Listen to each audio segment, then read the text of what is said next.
Hi friends, செல்லிக்குட்டிக்கு snacks கொடுத்து விடுறதுக்காக நைட்டே வந்து தட்டைப்பயிர் ஊற வச்சுருந்தேன். ஸோ இதை வந்துட்டு இப்போ மார்னிங் வேக வச்சு கொடுத்துர்லான்ட்டு நைட்டு சாப்பாடு செஞ்சுட்ருக்கும்போது பார்த்தீங்கன்னாக்கா கையில் வந்து சுட்டிக்கிட்டேன். ஸோ கையில் சுட்டாலும் சரி, காய்ச்சலே வந்தாலும் சரி, நம்மளுடைய சாப்பாடு செய்கிற வேலையை மட்டும் வந்து ஸ்டாப் பண்ணவே முடியாது.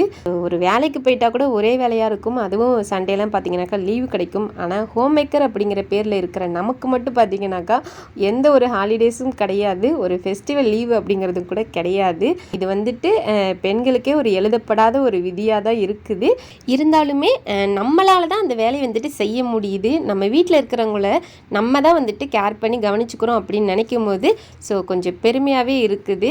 எதையுமே வந்துட்டு பாசிட்டிவாக திங்க் பண்ணோம் அப்படின்னாக்கா லைஃப் ரொம்பவே நல்லா இருக்கும். ஸோ செல்லிக்குட்டிக்கு பார்த்தீங்கன்னாக்கா டிஃபன் பாக்ஸுக்கு லெமன் ரைஸும் ஸ்நாக்ஸுக்கு தட்டைப்பயிரை வந்து அப்படியே வேக வச்சு மட்டும் கொடுத்துட்டேன். தாளிக்கெல்லாம் எதுவுமே இல்லை. ஸோ செல்லிக்குட்டி வந்துட்டு சாப்பிட்டுட்டு ஸ்கூல் கிளம்பிட்டாரு. ஓகே ஃப்ரெண்ட்ஸ், நெக்ஸ்ட் வீடியோவில் பார்க்கலாம். பாய்.